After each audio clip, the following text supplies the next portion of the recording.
Hello అందరూ ఎలా ఉన్నారు? ముందుగా మీ అందరికీ ధన్యవాదాలు. ఈరోజు మన కిచెన్లో ఏంటో తెలుసా? చేపల చింతకాయలతో పులుసు. చేపల చింతకాయ పులుసు అనేది టేస్ట్ వేరే లెవెల్ ఉంటుంది. మీకు కూడా కావాలా? అయితే వీడియోని చూసేయండి. ఫస్ట్ ఇక్కడ నేను కొన్ని ఏమో ఎర్రవి ఏంటి అంటారు ఇట్లకి ఎర్ర గుళ్ళు ముందలు తీసుకున్నాను. సో ఒకటి వచ్చేసి సందువా తీసుకున్నాను, చిన్న సందువా.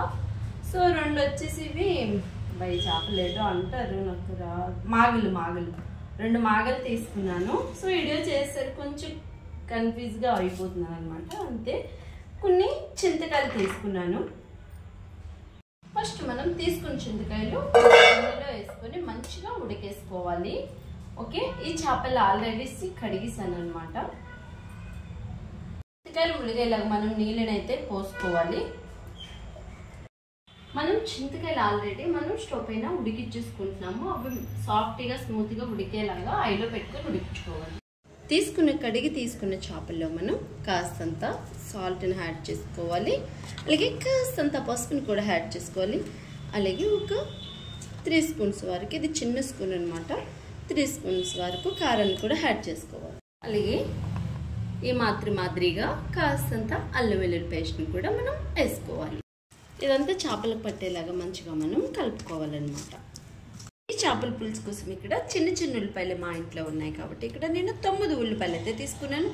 చిన్న సైజు 3 టమోటాలు అయితే సరిపోయి, పెద్దదైతే ఒకటే వేయండి. చింతకాయలు వేసుకున్నప్పుడు టమోటాస్ ఎక్కువ వేసుకోకూడదు. 2 పచ్చిమిరపకాయలు, టమోటాస్ ఉల్లిపాయలు కొంచెం ముక్కలుగా కట్ చేసుకొని, పచ్చిమిరపకాయలు కూడా అన్ని మిక్సీలో వేసుకొని కచ్చబిచ్చాగా మిక్సీ పట్టుకోవాలి. మనం తీసుకునే టమోటా, పచ్చిమిర్చి, ఉల్లిపాయలు ఇట్లా కచ్చబిచ్చిగా మిక్సీ పట్టుకోవాలి. చేపల కూర కోసం స్టవ్ పైన బాండీ పెట్టుకున్నాం. ఈ బాండీలో ఒక 5 స్పూన్స్ వరకు నూనెని పోసుకోవాలి.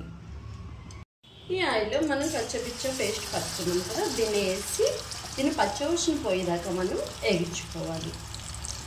ఈ చేపల పులుసు కోసం కొన్ని ధనియాలు తీసుకోవాలి, 10 మిరియాలు తీసుకోవాలి, కాస్తన్ని ఆవాలు, కాస్తంత మెంతులు, 1 స్పూన్ వరకు జీలకర్ర. ఇలా మళ్ళీ 3 ఉల్లిపాయలు చిన్నవి తీసుకొని ఇట్లా మనం సన్నగా పొడిగా కట్ చేసుకోవాలి. మనం తీసుకునే 3 ఉల్లిపాయలు ఇలా ముక్కలుగా కట్ చేసుకున్నాం కదా పొడిగా, ఏగుతున్న ఉల్లిపాయ మిశ్రమంలో వేసుకొని ఇట్లా కూడా వేగించుకోవాలి. ఆల్రెడీ మన ఉల్లిపాయ పేస్ట్ అయితే ఏగిపోయి వచ్చింది. ఇంకొక 5 నిమిషాల్లో ఏగిపోతుంది అన్నప్పుడు మనం ఈ కట్ చేసిన ఉల్లిపాయలు వేసుకుంటే మంచి టేస్ట్ ఉంటుంది అన్నమాట. అది పచ్చిమిర్చి తీసుకొని ఇట్లా గొంటు పెట్టుకొని ఈ ఎగుతున్న మిశ్రమంలో మనం వేసేసుకోవాలి. తీసుకున్న చింతకాయలు జస్ట్ 5 నిమిషాలు ఐలో పెట్టి ఉడికించుకుంటే చాలు. ఇప్పుడు ఈ నీరు ఉంది కదా, ఈ నీరుని వంచేసుకోవాలి మనం.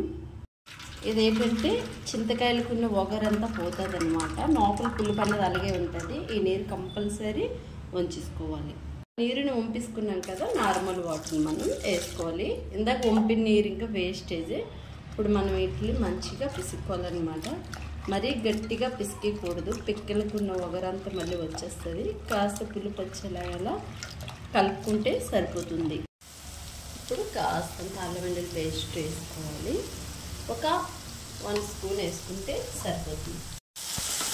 తీసుకున్న ఇంగ్రీడియంట్స్ ఇలా నైట్గా వేపుకోవాలన్నమాట. వేపుకున్న తర్వాత మిక్సీ జార్లలో వేస్తాను. కొన్ని ఎల్లుల్లిపాయ రెమ్మలు కూడా వేసుకొని ఇట్లా మెత్తగా ఆడుకోవాలి. మనం తీసుకున్న ఇంగ్రీడియంట్స్ అన్ని ఇలా మెత్తగా పేస్ట్లా ఆడుకోవాలి.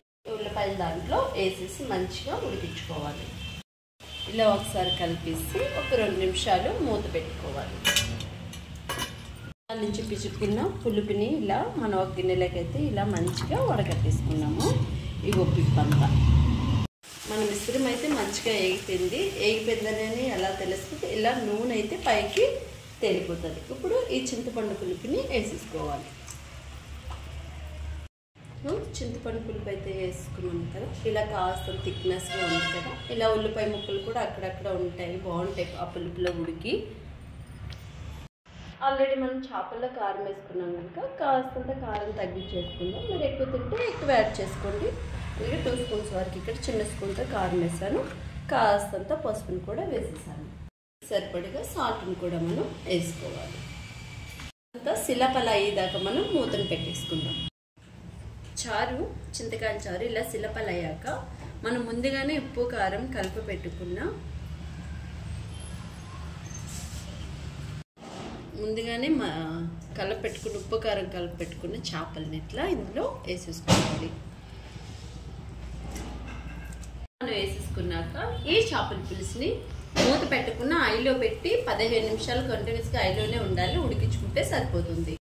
మనం చింతకాయలు వేసిన చేపల పులుసు, చింతకాయలు వేస్తే ఏ పులుసు అయినా అదిరిపోవాల్సిందే. ఇది మా నాయనమ్మ రెసిపీ.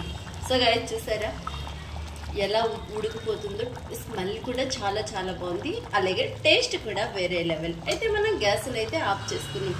ఈ వీడియో మీకు కూడా నచ్చిందా? అయితే ఎందుకంటే ఆన్సర్ మీరు ఇచ్చే లైక్ మాకెంతో సపోర్టెడ్గా ఉంటుంది.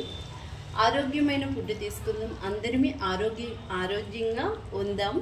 అలాగే మనం చికెన్ మటన్ కన్నా చేపల ఆరోగ్యానికి చాలా చాలా మంచిది. ఈ విషయం మనందరికీ తెలుసు కదా, కానీ వండుకోవడానికి టైం ఉంటుంది కదా, వీక్లీ 1 డే ఉండేలాగా చూసుకోండి. ఈ వీడియో మీకు నచ్చితే లైక్ షేర్ సబ్స్క్రైబ్ కూడా మీరే చేసి, మీరు ఇచ్చే లైక్ మాకు కొంత సపోర్టెడ్గా ఉంటుంది. నెక్స్ట్ మంచి హెల్దీ వీడియోతో మళ్ళీ కలుసుకుందాం. అంతవరకు మీ అందరికీ బాయ్ బాయ్.